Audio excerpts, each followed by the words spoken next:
সাধারণ জ্ঞানের এই প্রতিযোগিতামূলক আয়োজন কুইজ 2025 স্কুল পড়ুয়া ছাত্রছাত্রীদের নিয়ে আমাদের এই কুইজ প্রতিযোগিতার আয়োজন এবং সারা বাংলাদেশ থেকে বিভিন্ন স্কুলের কুইজের দল তারা চলে আসছেন আমাদের কুইজ 2025 অংশ নিতে।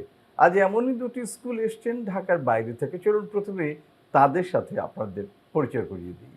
ফয়সাল আহমেদ, অষ্টম শ্রেণী, Bangladesh gas field school and college, Brahmanbaria. Sheikh Mohammad Daiyan Yasir, অষ্টম শ্রেণী, Bangladesh gas field school and college, Brahmanbaria. Amlandas Utsho, দশম শ্রেণী, রাজবাড়ী সরকারি উচ্চ বিদ্যালয়, রাজবাড়ী। আহনাব তাজওয়ার, দশম শ্রেণী, রাজবাড়ী সরকারি উচ্চ বিদ্যালয়, রাজবাড়ী।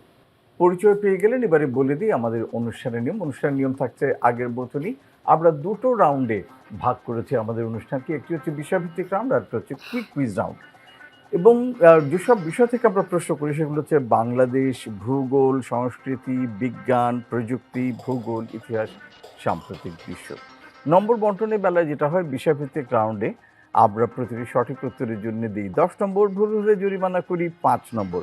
আর কুইজ রাউন্ডে এসে আমরা সঠিক উত্তরের জন্য দিই 5 নম্বর এবং ভুল উত্তরের জন্য কোনো নম্বর কাটি না। তো এই হচ্ছে আমাদের নিয়মকানুন। তো জানা হয়ে গেল, বোঝা হয়ে গেল। তাহলে আমরা শুরু করে দিই আমাদের আজকের বিষয়ভিত্তিক রাউন্ড। ঠিক আছে, প্রথমেই যে রাউন্ডটি সেটি হচ্ছে বাংলাদেশ। বাংলাদেশ থেকে প্রথম প্রশ্ন আসছে, পর্দায় দেখতে পাচ্ছি জলবায়ু পরিবর্তনের একটি ছবি। জলবায়ু পরিবর্তনের ফলে বাংলাদেশের ঘূর্ণিঝড়, বন্যা এবং লবণাক্ততার সমস্যা বৃদ্ধি পাচ্ছে। উপকূলীয় অঞ্চলে কৃষি এবং জীববৈচিত্র্য মারাত্মকভাবে ক্ষতিগ্রস্ত হচ্ছে। জলবায়ু পরিবর্তনের মোকাবেলায় বাংলাদেশের কি কি পদক্ষেপ নেওয়া উচিত? সবার আগে বাজার প্রেস করেছেন টিম 1, আপনাদের উত্তর। গ্রিন হাউস গ্যাস যাতে নিঃসরণ না হয় সেদিকে লক্ষ্য রাখতে হবে। তারপর বেশি বেশি গাছপালা লাগাতে হবে, মানে কার্বন নিঃসরণ যাতে না হয় সেদিকে খেয়াল রাখতে হবে। যেখানে শিল্প কারখানা গড়ে তোলা যাবে না। যেখানে সেখানে শিল্প কারখানা গড়ে তোলা যাবে না। আচ্ছা, দেখি আমাদের এখানে Bangladesh gas field school and college, Brahmanbaria, তারাও বাজার প্রেস করছেন একই সময়। আপনারা কি বলেন, কি হবে? প্রথমত হচ্ছে আমাদের দেশের জলবায়ু পরিবর্তনের ক্ষেত্রে আমাদের যে জীববৈচিত্র্য হুমকির মুখে আছে সেগুলোকে রক্ষা করার জন্য যথেষ্ট পরিমাণ প্রাকৃতিক অভয়ারণ্য গড়ে তুলতে হবে। যেখানে সেখানে কলকারখানা নির্মাণ করা যাবে না এবং বেশি করে গাছ লাগাতে হবে এবং যেখানে সেখানে ময়লা আবর্জনা ফেলা থেকে আমাদেরকে মানুষকে সচেতন করে তুলতে হবে। দুদলই উত্তর দিয়েছেন, দেখে নিই আমাদের কম্পিউটার কি বলে। আমাদের কম্পিউটার বলছে এটা সঠিক উত্তর হচ্ছে জলবায়ু পরিবর্তন মোকাবিলায় বনায়ন বৃদ্ধি করতে হবে, যেটা আপনারা বলেছেন, গাছপালা লাগাতে হবে। টেকসই কৃষি পদ্ধতিতে, এই পদ্ধতিতে চাষাবাদ করতে হবে। নবায়নযোগ্য জ্বালানির ব্যবহার সেটা গুরুত্বপূর্ণ, এটা করতে হবে। এছাড়া আন্তর্জাতিক সহযোগিতা এবং সচেতনতা বৃদ্ধির মাধ্যমে এই সমস্যার সমাধান সম্ভব। এরই মধ্যে বাংলাদেশ জলবায়ু পরিবর্তন ট্রাস্ট ফান্ড গঠন করেছে যাতে এই কাজগুলো করা যায়। মোটামুটি দুদলই সঠিক উত্তর দিয়েছেন, অর্থাৎ দুদলের জন্য 10 নম্বর করে। পরের প্রশ্ন আসছে বাংলাদেশ থেকে, দেখি কোন দল এবারে বাজার প্রেস করেন। আমাদের পরের প্রশ্ন, যে প্রাণীর ছবিটি আমরা দেখতে পাচ্ছি সেটি গরু নয়, দেখতে বরং অনেকটা ঘোড়ার মতন, কিন্তু আবার ঘোড়াও নয়। মায়াবী এই প্রাণীকে দূর থেকে দেখে কেউ কেউ গরু, কেউ ঘোড়া বা কেউ হরিণ ভাবেন, কিন্তু এগুলো কোনোটি এটি নয়। পরিবেশগত বিপর্যয়ের কারণে বাংলাদেশে 1940 সালে এই প্রজাতির প্রাণী হারিয়ে গেছে, বিলুপ্ত হয়ে গেছে বনাঞ্চল থেকে। বাংলাদেশের দিনাজপুর, ঠাকুরগাঁ, পঞ্চগড়ে একসময় প্রচুর দেখা যেত এই প্রাণীটিকে। প্রশ্ন হচ্ছে, বাংলাদেশে বিলুপ্ত ঘোষিত এই প্রাণীটির নাম কি? সবার আগে বাজার প্রেস করেছেন এ পাশে রাজবাড়ী সরকারি উচ্চ বিদ্যালয়, আপনাদের উত্তর। মায়া হরিণ। মায়া হরিণ। আপনাকে তো বলেছিলাম এটা কোনো হরিণ না, ঘোড়াও না, গরুও না। বাংলাদেশ গ্যাসফিল্ডস কোনো কিছু মাথায় আসছে যেটা কি হতে পারে? আচ্ছা, দেখে নিই আমাদের কম্পিউটার কি বলে। কম্পিউটার বলছে এটি হচ্ছে আসলে নীলগাই। এটির নাম হচ্ছে নীলগাই। অ্যান্টিলোপ প্রজাতির মধ্যে নীলগাই হচ্ছে সবচেয়ে বড় প্রাণী। পুরুষ নীলগাইয়ের শিং থাকে, এদের গায়ের রং হয় কিছুটা কালচে। এই প্রজাতির স্ত্রীদের ক্ষেত্রে আবার শিং থাকে না। স্ত্রী প্রজাতির নীলগাই যারা আছে তাদের রং হয় কিছুটা বাদামি। নারীর নীলগাই প্রাপ্তবয়স্ক হয় 2 বছরে, আর পুরুষ প্রজাতি প্রাপ্তবয়স্কতে হতে যে সময় নেয় 5 বছর, এবং যে নারী নীলগাই আছে তারা বছরে 1টা থেকে 3টা পর্যন্ত বাচ্চা দেয় একসাথে। ভুল উত্তর দিয়েছেন রাজবাড়ী সরকারি উচ্চ বিদ্যালয়ে, আপনাদের জরিমানা হয়ে গেল 5 নম্বর। এর সাথে সাথেই শেষ হলো আমাদের বাংলাদেশ বিষয় থেকে প্রশ্ন। চলে যাচ্ছি পরের বিষয়ে। পরের বিষয় ইতিহাস, এবং ইতিহাস থেকে আসছে প্রথম প্রশ্ন। 1937 সাল, ভারতীয় উপমহাদেশে চলছে তখন ইংরেজদের শাসন। সে সময় তৎকালীন পাকিস্তান সৃষ্টি হবার আগেই শুরু হয়ে যায় বিতর্ক যে রাষ্ট্রভাষা কী হবে তা নিয়ে। মোহাম্মদ আলী জিন্নাহ 1937 সালেই প্রস্তাব করেন যে মুসলিম লীগের দাপ্তরিক ভাষা হবে উর্দু। সাথে সাথে এই প্রস্তাবের বিরোধিতা করেন বাংলাদেশের এক প্রখ্যাত নেতা। কোন নেতা এই বিরোধিতা করেছিলেন? সবার আগে বাজা প্রেস করেছেন এপাশে রাজবাড়ী সরকারি উচ্চ বিদ্যালয়, হোসেন শহীদ সোহরাওয়ার্দী। হোসেন শহীদ সোহরাওয়ার্দী। সরওয়ার্দী। রাজবাড়ী সরকারি উচ্চ বিদ্যালয় বলছেন হোসেন শহীদ সরওয়ার্দী। দেখা যাক এটা সঠিক উত্তর কিনা। উত্তর সঠিক করলে 10, ভুল হলে জরিমানা 5। এই পাশে Bangladesh gas field school and college, আপনার উত্তর দেবেন হোসেন শহীদ সোহরাওয়ার্দী। হোসেন শহীদ সরওয়ার্দী। দুই দলই বলেছেন হোসেন শহীদ সরওয়ার্দী। দেখি আমাদের কম্পিউটার কি বলে। কম্পিউটার বলছে তিনি হচ্ছেন শেরে বাংলা এ কে ফজলুল হক। শেরে বাংলা এ কে ফজলুল হক 1937 সালে বিরোধিতা করেছিলেন এই যে মুসলিম লীগের দাপ্তরিক ভাষা উর্দুর প্রতিবাদে। 1937 সালে ব্রিটিশ ভারতের বিভিন্ন প্রদেশে তখন নির্বাচন অনুষ্ঠিত হয়েছিল, এবং সেই নির্বাচনে মুসলিম লীগ বেশ ভালো ফল করে। বিশেষ করে আমাদের এই বাংলা প্রদেশে 40টি আসনে জয়লাভ করে। কৃষক শ্রমিক পার্টির নেতা এ কে ফজলুল হকের সরকার তখন সমর্থনও পেয়েছিলেন সরকার গঠন করবার জন্য, এবং তিনি এই বিরোধিতা করেছিলেন উর্দুর। দুঃখিত, দুদলই ভুল উত্তর দিয়েছে, দুদলেরই জরিমানা হয়ে গেল। 5 নম্বর করে চলে যাই দ্বিতীয় প্রশ্নে। ইতিহাস বিভাগ থেকে দেখি কোনটি থাকছে। আমাদের দ্বিতীয় প্রশ্ন হচ্ছে, দ্বিতীয় বিশ্বযুদ্ধ চলাকালে জাপানের সম্প্রসারণ নীতিকে প্রতিহত করতে যুক্তরাষ্ট্র জাপানের বিরুদ্ধে অর্থনৈতিক নিষেধাজ্ঞা আরোপ করেছিল, ফলে অর্থনৈতিকভাবে প্রভাব বিস্তারে ক্ষতিগ্রস্ত হচ্ছিল জাপান। তারই প্রতিশোধ নিতে 7 ডিসেম্বর 1941 সালে জাপান যুক্তরাষ্ট্রের একটি এলাকায় আকস্মিক হামলা চালায়। প্রশ্ন হচ্ছে, জাপান যুক্তরাষ্ট্রের কোথায় হামলা করেছিল? দুদলই একই সাথে বাজার প্রেস করেছেন। আগের সুযোগ দিচ্ছে Bangladesh gas field school and college, Brahmanbaria. Pearl Harbor. Pearl Harbor, আচ্ছা, এটা কোথায়, কোন জায়গায় জানা আছে? জি, এটা প্রশান্ত মহাসাগরে, এটি একটি দ্বীপ, প্রশান্ত মহাসাগর। প্রশান্ত মহাসাগর একটি দ্বীপে। আচ্ছা, দেখে নিই রাজবাড়ী সরকারি উচ্চ বিদ্যালয় কি উত্তর দেন। হাওয়াই দ্বীপপুঞ্জ। হাওয়াই দ্বীপপুঞ্জ, পার্ল হারবার। আচ্ছা। দুদলই বলছেন যে পার্ল হারবার, হাওয়াই দ্বীপপুঞ্জ, মার্কিন যুক্তরাষ্ট্রের কথা বলছেন। দেখে নিই আমাদের কম্পিউটার একই কথা বলে কিনা। যদি উত্তর সঠিক হয় 10 নম্বর, ভুল হলে আবারও জরিমানা হয়ে যাবে 5 নম্বর। এবং কম্পিউটার বলছে উত্তর একেবারে সঠিক। জাপান যুক্তরাষ্ট্রের হাওয়াই দ্বীপে পার্ল হারবার নৌঘাটিতে এই আকস্মিক হামলা চালিয়েছিল। এই হামলার ফলে যুক্তরাষ্ট্র দ্বিতীয় বিশ্বযুদ্ধে সরাসরি অংশগ্রহণ করে, এবং তারপর থেকে যুদ্ধের গতিপথ পরিবর্তিত হতে থাকে। শেষ পর্যন্ত 1945 সালে জাপান আত্মসমর্পণ করে, এবং তার ফলেই বিশ্বযুদ্ধের সমাপ্তি ঘটে। পার্ল হারবারে আক্রমণ করেছিল জাপান। ভেরি ওয়েল ডান, দুদলই পেয়ে যাচ্ছে 10 নম্বর করে। ইতিহাস বিভাগ থেকে 2টি প্রশ্ন শেষ হয়ে গেল। চলে যাই আমাদের পরের বিভাগে। বিজ্ঞান ও প্রযুক্তি থেকে আসছে আমাদের প্রথম প্রশ্ন। একটি পদার্থের কথা বলছি। এই পদার্থটি প্রকৃতিতে সবচেয়ে হালকা এবং সবচেয়ে বেশি পরিমাণে পাওয়া যায়। নিউক্লিয়ার ফিউশনের মাধ্যমে হিলিয়ামে পরিণত হয়, এবং আধুনিক শিল্পে জ্বালানি হিসেবে এটি ব্যবহৃত হয়।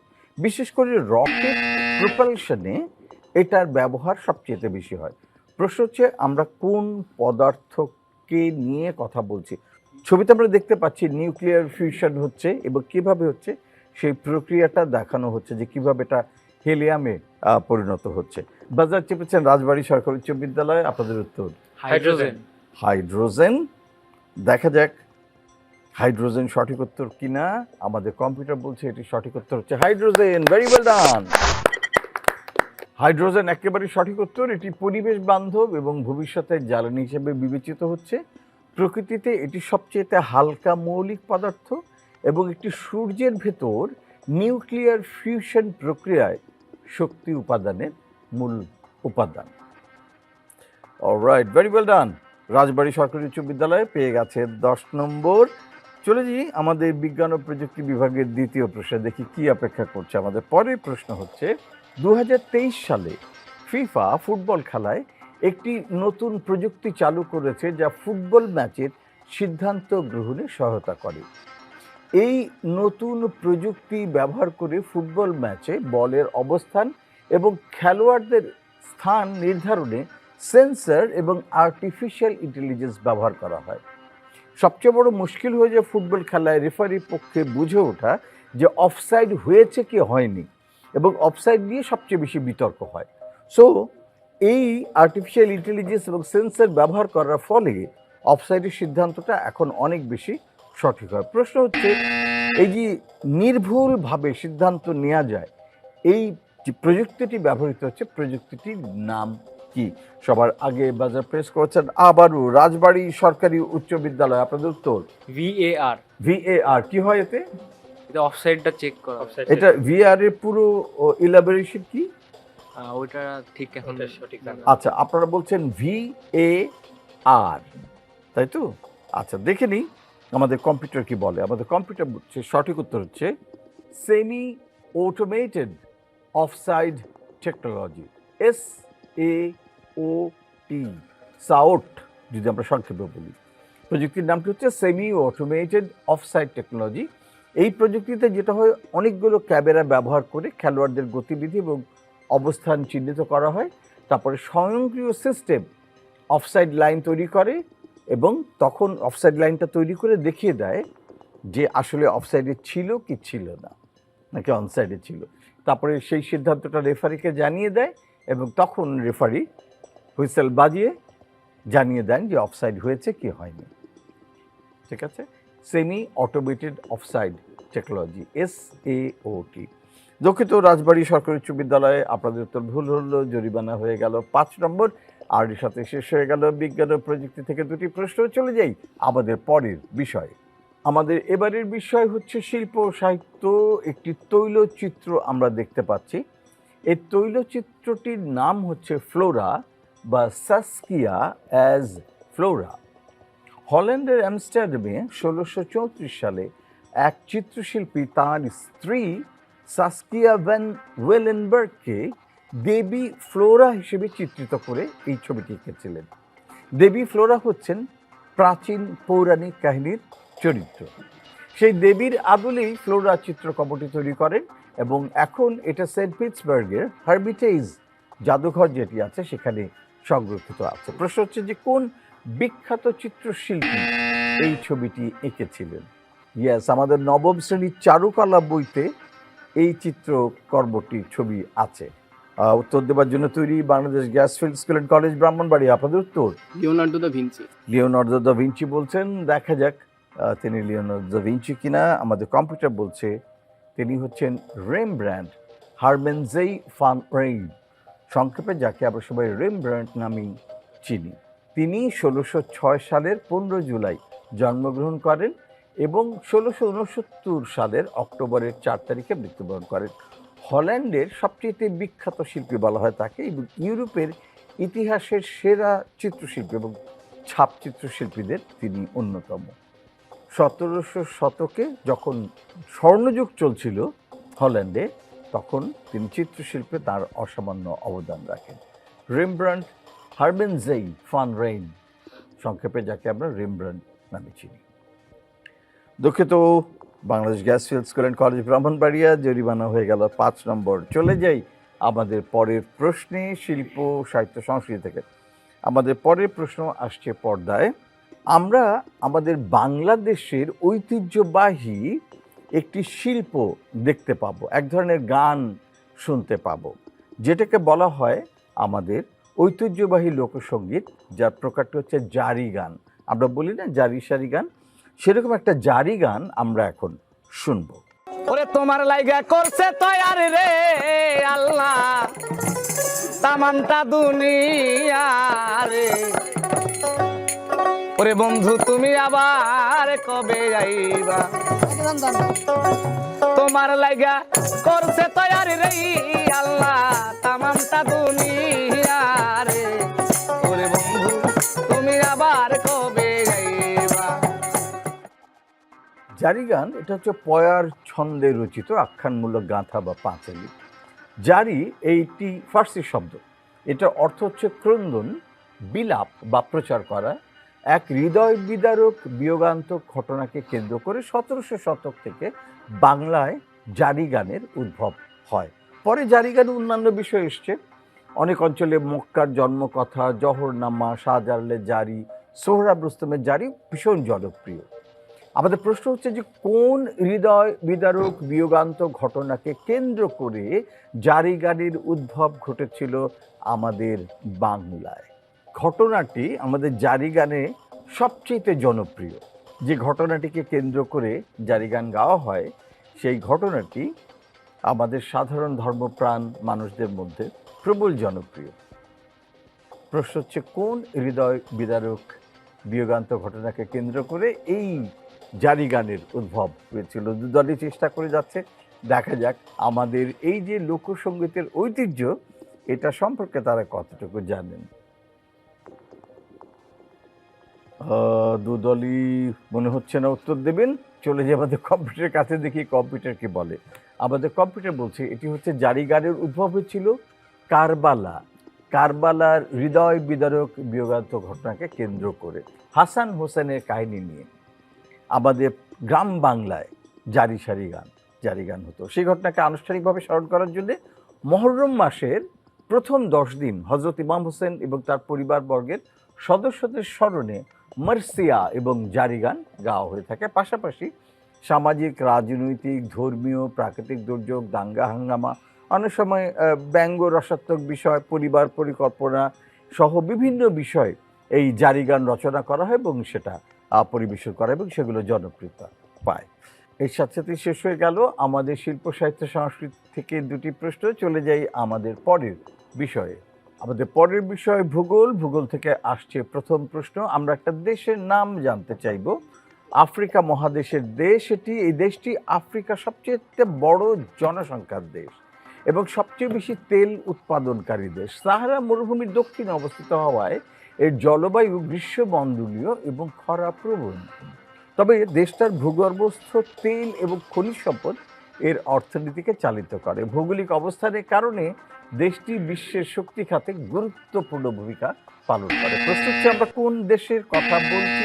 সবার আগে বাজার প্রেস করছেন Bangladesh gas field school and college, Brahmanbaria. উত্তর হবে নাইজেরিয়া। একই সঙ্গে বাজার প্রেস করেছেন ওপাশে রাজবাড়ী সরকারি উচ্চ বিদ্যালয়, নাইজেরিয়া। রাজবাড়িও বলছেন যে এটি নাইজেরিয়া। দেখা যাক দুদলই বলেছেন নাইজেরিয়া কি হয়। নাইজেরিয়া কি সঠিক উত্তর দেখে আবারও দুদলের জরিমানা হয়ে যাবে। আমাদের কম্পিউটার বলছে দুদলই ভুল করেননি, সঠিক করেছেন উত্তর নাইজেরিয়া। এটা বিশ্বের বৃহত্তম মরুভূমি, সাহারা দক্ষিণে অবস্থিত এবং দেশটির অর্থনীতি তেল ও খনিজ সম্পদের উপর নির্ভরশীল। ভেরি ওয়েল ডান, 10 নম্বর পেয়ে গেলেন দুদলই। চলে যাই ভূগোল বিভাগ থেকে আমাদের পরের প্রশ্নে। আমাদের পরের প্রশ্ন আসছে পর্দায়, দেখি কি থাকছে।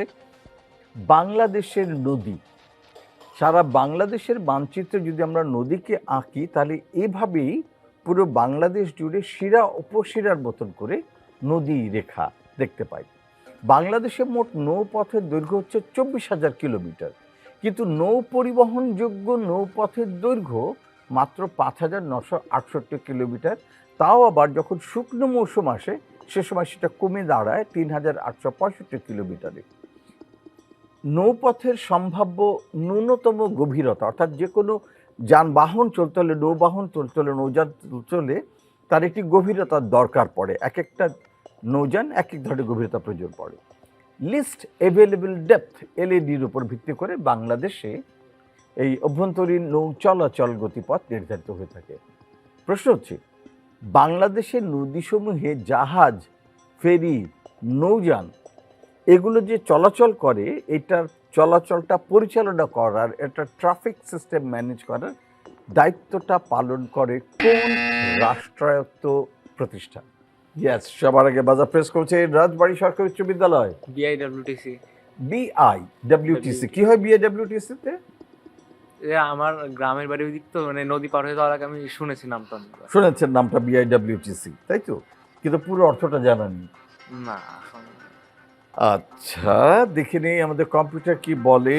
আমাদের কম্পিউটার বলছে এটা সঠিক উত্তর হচ্ছে, এটি হচ্ছে বাংলাদেশ অভ্যন্তরীণ নৌ পরিবহন কর্পোরেশন বা BIWTC, Bangladesh inland water transport corporation.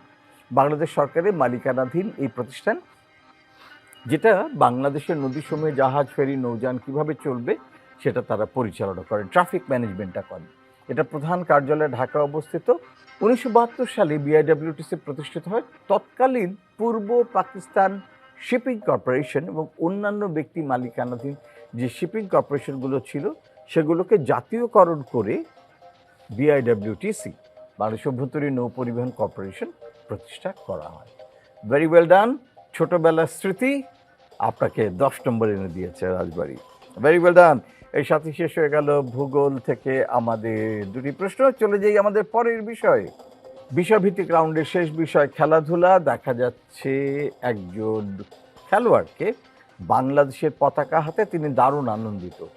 ফিফার প্লেয়ার্স স্ট্যাটাস কমিটির অনুমোদন পেয়ে বাংলাদেশের জার্সিতে খেলতে আর বাধা নেই তার। গত 20 এপ্রিল জন্ম নিবন্ধন হাতে পাওয়ার পর 1 মে তিনি পেয়েছিলেন কানাডা সকার অ্যাসোসিয়েশনের ছাড়পত্র। এরপর 5 মে পেয়ে যান বাংলাদেশের পাসপোর্টও। 10 জুন সিঙ্গাপুরের বিপক্ষে এশিয়ান কাপ বাছাইয়ের ম্যাচ দিয়ে লাল সবুজের জার্সিতে অভিষেক। প্রশ্ন হচ্ছে, সম্প্রতি যিনি অনুমতি পেলেন বাংলাদেশ দলের হয়ে খেলার ফিফার থেকে, তার নাম কি? এটা নিয়ে বেশ কিছুদিন ধরে পত্রপত্রিকায় অনেক হইচই হচ্ছে। যারা ফুটবল খেলতে ভালোবাসেন তারাও খুবই উত্তেজিত যে আচ্ছা এবার বাংলাদেশ ফুটবলে একটা দারুণ কিছু করবে। দু দলের কেউই মনে হচ্ছে খুব একটা ফুটবল ফ্যান না। ইয়েস, আপনার উত্তর দেবেন। Bangladesh gas field school and college Brahmanbaria. Samit Som. জি, সমিত সোম। সমিত সোম বলেছেন Bangladesh gas field school and college Brahmanbaria. দেখা যাক আপনাদের উত্তর সঠিক কিনা। তিনি হাসি মুখে যাকে বাংলাদেশের পতাকা হাতে দেখা যাচ্ছে তিনি সমিত সোম কিনা আমাদের কম্পিউটার বলছে তিনি অবশ্যই সমিত সোম। ভেরি ওয়েল ডান।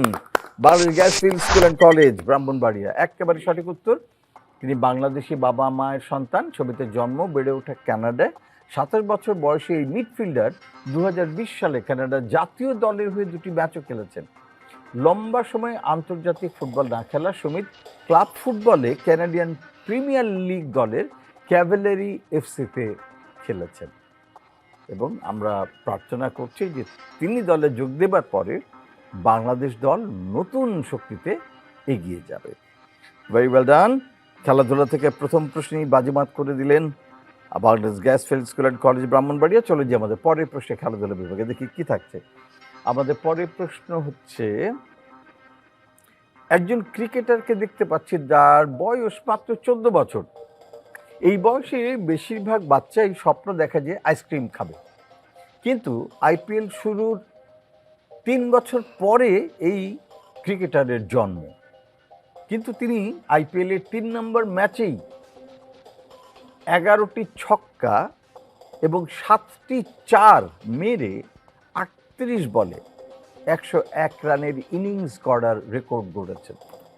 T20-তে নিজের প্রথম সেঞ্চুরির দিনে তার বয়স ছিল 14 বছর 32 দিন।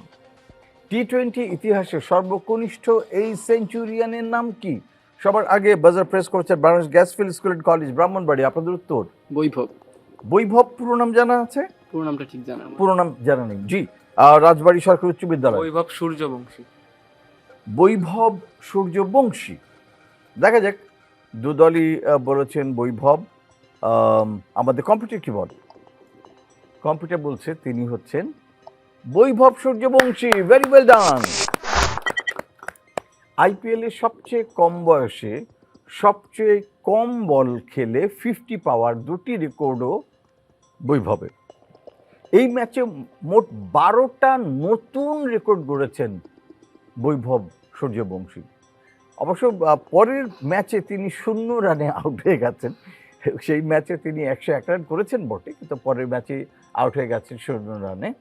বৈভব সূর্যবংশীর জন্ম হচ্ছে 27 মার্চ 2011 সালে বিহারের সমস্তিপুর জেলার তাজপুরে।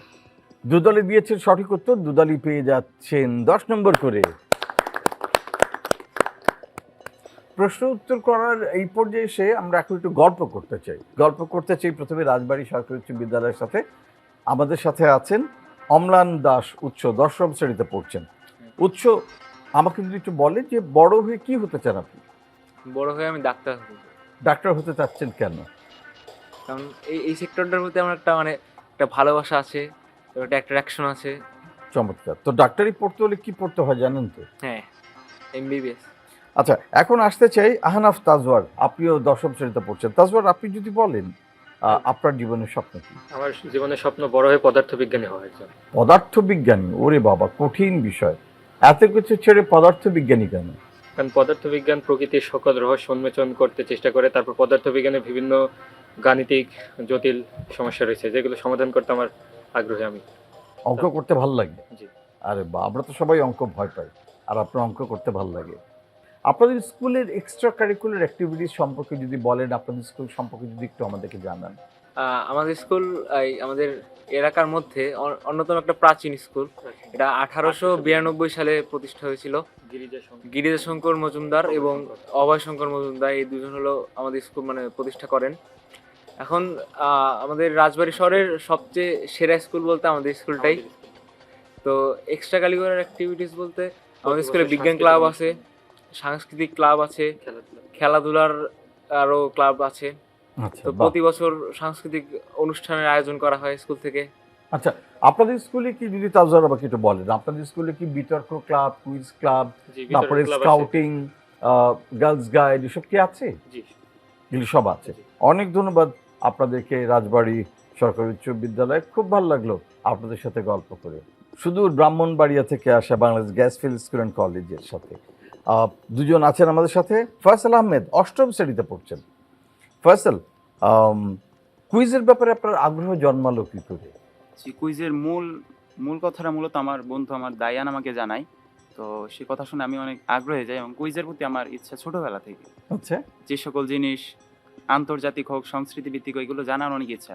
সেটা আমি পারি অথবা না পারি, আচ্ছা, জানার ইচ্ছা অনেক বেশি। বাহ, খুব ভালো। জানার ইচ্ছা থেকে আসলে মানুষ অনেক কিছু জানতে পারে। ইচ্ছাটা থাকা সবচেয়ে বেশি জরুরি। ফয়সাল আহমেদ, আমাকে যদি বলেন যে বড় হয়ে আপনার কি হবার ইচ্ছে, স্বপ্ন? পেশাগত দিক থেকে আমি ভবিষ্যতে একজন বাংলাদেশের বিমান বাহিনীতে যুক্ত হতে চাই। বিমান বাহিনী? জি। আচ্ছা, বিমান বাহিনী কেন? বিমান বাহিনীতে অংশগ্রহণ করলে আমি দেশের কল্যাণেও কাজ করতে পারবো, এবং সেই সাথে ছোটবেলার আমার একটা ইচ্ছা যে বিমান পাইলট হওয়া, সেইটিও আমি পূরণ করতে পারবো। দাইয়ান ইয়াসির, আপনি 8ম শ্রেণীতে পড়ছেন, আপনার কি স্বপ্ন? আসলে মূলত আমার স্বপ্ন নির্ধারণের ক্ষেত্রটা একটু ভিন্ন। যেমন আমি যখন ছোটবেলায় চিন্তা করতাম যে আসলে বড় হয়ে কি হব, মাথায় অনেক কিছু আসতো, ডাক্তার, ইঞ্জিনিয়ার, লেখক, আইনজীবী। তখন আমি আসলে চিন্তা করতাম যে যখন আসলে আমি বড় হয়ে শেষ উপর ওই ধরনের পদে যাওয়ার জন্য আমি সেখানে পড়াশোনা করব, হয়তো আমি সেখানে ভালো নাও করতে পারি। সেক্ষেত্রে আমার স্বপ্নটা পুরোটাই বিফলে চলে গেল। দেখা যায় আমি এটার জন্য অনেক সময় স্বপ্ন নির্ধারণ করতে আমি খুব কষ্টসাধ্য হতো আমার কাছে। এই জন্য আমি মূলত আমার স্বপ্নগুলোকে ছোট ছোট ভাগ করে নিই। যেমন প্রথমে আমি 8ম শ্রেণীর ছাত্র হিসেবে আমার যে প্রথম লক্ষ্য থাকবে যে আমার 8ম শ্রেণীর যে বার্ষিক পরীক্ষা, সেখানে ভালো ফলাফল করা। এখন বর্তমানে আমি সেটাকে লক্ষ্য হিসেবে ধরে নিয়েছি। আপনাদের স্কুল সম্পর্কে একটু জানতে চাই, আমাদেরকে যদি একটু বলেন যে Bangladesh gas field school and college Brahmanbaria কবে প্রতিষ্ঠিত হলো, কি কি হয় আপনাদের স্কুলে?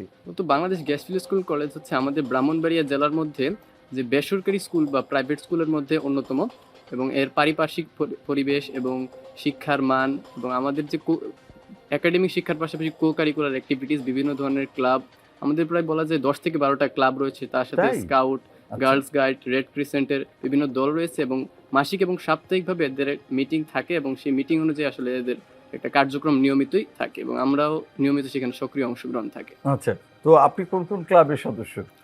আমি স্কাউট গ্রুপে আছি এবং সায়েন্স ক্লাবে আপাতত, এই দুইটাতে আমি কন্টিনিউ করছি। খুব ভালো। তো আবার ফিরে যাই আমরা আমাদের প্রশ্নোত্তর পর্বে, ঠিক আছে? কুইক কুইজ 1 মিনিট সময় 10টি প্রশ্ন। সুযোগটা প্রথমেই আসছে Bangladesh gas field school and college ব্রাহ্মণবাড়িয়ার। প্রতিটি প্রশ্নের সঠিক উত্তরের জন্য থাকবে 5 নম্বর, ভুল হলে কোনো জরিমানা হবে না। তৈরি? Bangladesh gas field school and college Brahmanbaria, আপনাদের 1 মিনিট সময় শুরু হচ্ছে এখন। মেক্সিকো ও যুক্তরাষ্ট্রকে বিভক্তকারী সীমারেখার নাম কি? পাস। মার্কিন যুক্তরাষ্ট্রের হোয়াইট হাউস। প্রেসিডেন্টের বাসভবনের নাম কি? White house. বাংলাদেশের সর্বোচ্চ বেসরকারি সম্মাননা কোনটি? পাস।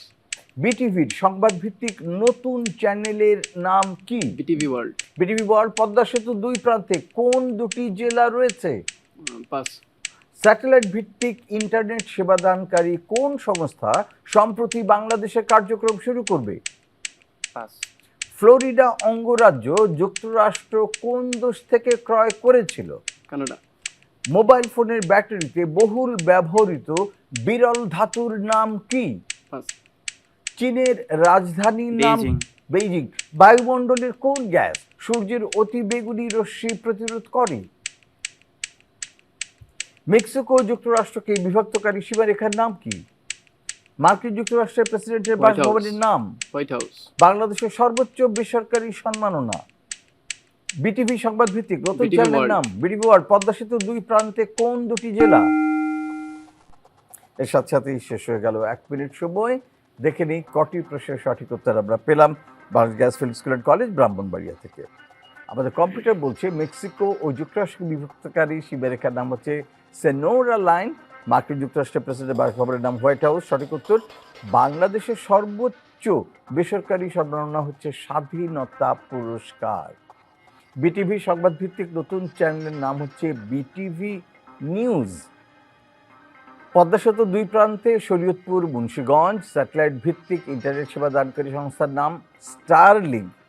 স্টারলিংক স্পেসএক্সের আরেকটি সাবসিডি প্রতিষ্ঠান সংস্থা। ফ্লোরিডা অঙ্গরাজ্য যুক্তরাষ্ট্র ক্রয় করেছিল স্পেন থেকে। মোবাইল ফোনের ব্যাটারিতে থাকে হচ্ছে লিথিয়াম আয়ন ব্যাটারি। আমাদের মোবাইল ফোনে থাকে। চীনের রাজধানীর নাম বেইজিং। সঠিক উত্তর। বায়ুমণ্ডলে ওজোন গ্যাস, সেটা সূর্যের অতি বেগুনি রশ্মি প্রতিরোধ করে। দেখা যাচ্ছে আমরা 2টি প্রশ্নের সঠিক উত্তর পেয়েছি। অতএব Bangladesh gas field school and college Brahmanbaria পেয়ে যাচ্ছেন 10 নম্বর। এবারে শেষ 1 মিনিট আমাদের রাজবাড়ী সরকারি উচ্চ বিদ্যালয়ের জন্য। প্রতিটি সঠিক উত্তরের জন্য 5 নম্বর, ভুল হলে কোনো নম্বর কাটা যাবে না। রেডি? আপনাদের 1 মিনিট সময় শুরু হচ্ছে এখন। আফ্রিকা ও ইউরোপ মহাদেশকে পৃথক করেছে কোন সাগর? ভূমধ্যসাগর। ভূমধ্যসাগর। ম্যাগনা কার্টা কোন দেশের অলিখিত সংবিধান? পাস। ভাওয়াইয়া বাংলাদেশের কোন অঞ্চলের গান? উত্তরাঞ্চল। বাংলাদেশের সবচেয়ে বড় প্রাকৃতিক গ্যাস ক্ষেত্র কোনটি? পাস। বাংলাদেশের একমাত্র প্রবাল দ্বীপ? Saint Martin island. স্বাধীনতা সাম্য ভ্রাতৃত্ব এই স্লোগানটি কোন বিপ্লবে? মণিপুরী সম্প্রদায় বাংলাদেশের কোন জেলায় বাস করেন সবচেয়ে বেশি? হবিগঞ্জ। মুঘল সাম্রাজ্যের প্রতিষ্ঠাতা কে? জহিরুদ্দিন মোহাম্মদ বাবর। জহিরুদ্দিন মোহাম্মদ বাবর। ব্রিটিশ ভারতের শেষ গভর্নর জেনারেল কে ছিলেন? Lord Mountbatten. Lord Mountbatten. মানবদেহের ক্রোমোজোমের সংখ্যা কত? 23 জোড়া, 46টি। 46টি, 23 বা 23 জোড়া। 23 জোড়া। আফ্রিকা ও ইউরোপ মহাদেশকে পৃথক করেছে কোন সাগর? ভূমধ্যসাগর। ম্যাগনা কার্টা কোন দেশের অলিখিত সংবিধান? ভাওয়াইয়া বাংলাদেশের কোন অঞ্চলের গান? উত্তরাঞ্চল। বাংলাদেশের সবচেয়ে বড় প্রাকৃতিক গ্যাস ক্ষেত্র কোনটি? তিতাস। বাংলাদেশের একমাত্র প্রবাল দ্বীপ? Saint Martin island. স্বাধীনতা সাম্য ভ্রাতৃত্ব স্লোগানটি কোন বিপ্লবে? রুশ বিপ্লব। না না না, শ্রম। মণিপুরী সম্প্রদায় বাংলাদেশের কোন জেলায় বাস করেন সবচেয়ে হবিগঞ্জ। বেশি?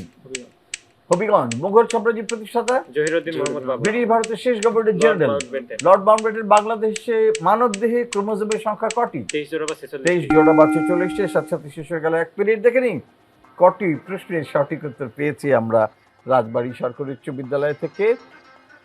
আফ্রিকা ও ইউরোপ মহাদেশকে পৃথক করেছে ভূমধ্য সাগর। ম্যাগনা কার্টা কোন দেশের অলিখিত সংবিধান? যুক্তরাজ্যের। ভাওয়াইয়া হচ্ছে রংপুরের গান। বাংলাদেশের সবচেয়ে বড় প্রাকৃতিক গ্যাস ক্ষেত্র কোনটি? তিতাস। বাংলাদেশের একমাত্র প্রবাল দ্বীপ সেন্ট মার্টিন। স্বাধীনতা সাম্য ভ্রাতৃত্ব হচ্ছে ফরাসি বিপ্লবের স্লোগান। মণিপুরী সম্প্রদায় সবচেয়ে বেশি বসবাস করেন মৌলভীবাজার জেলায়। মুঘল সাম্রাজ্যের প্রতিষ্ঠাতা বাবর। ব্রিটিশ ভারতের শেষ গভর্নর জেনারেল লর্ড মাউন্টব্যাটেন। মানবদেহে ক্রোমোজোমের সংখ্যা 23 জোড়া। 7টি প্রশ্নের সঠিক উত্তর আমরা পেয়েছি। অতএব রাজবাড়ী সরকারি উচ্চ বিদ্যালয়ে পেয়ে যাচ্ছেন 35 নম্বর। অভিনন্দন রাজবাড়ী উচ্চ বিদ্যালয়। এর সাথে সাথে শেষ হয়ে গেল আমাদের আজকে প্রশ্ন উত্তরের পালা।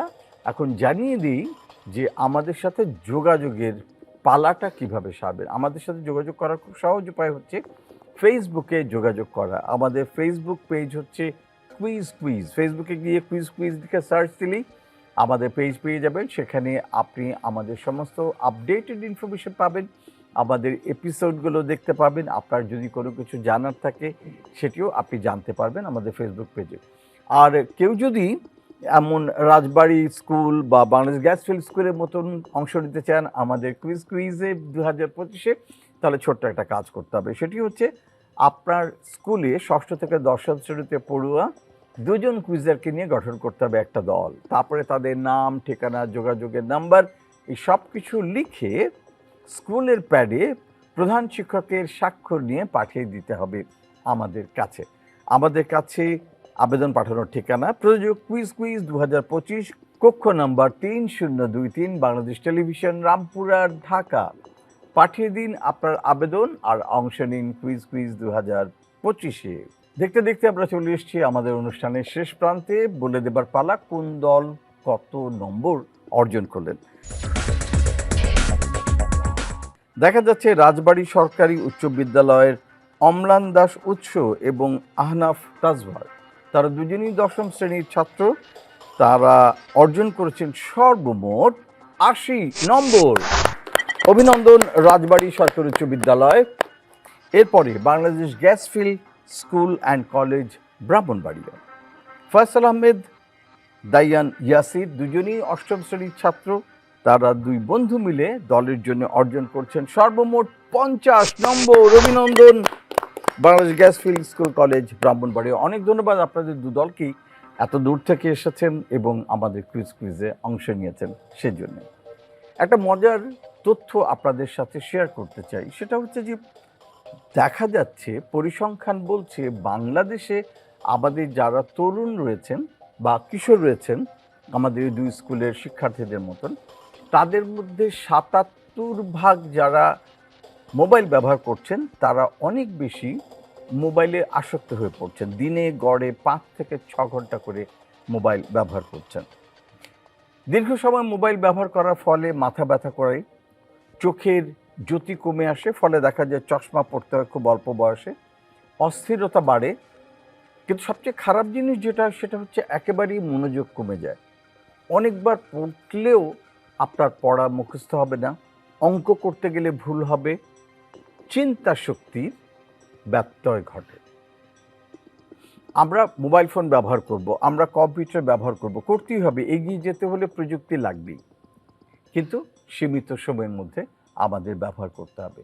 না হলে আগামীতে যখন আমরা আমাদের কর্মজীবনে প্রবেশ করব তখন এই শারীরিক অসুস্থতা আমাদেরকে অনেক পেছনে নিয়ে যাবে।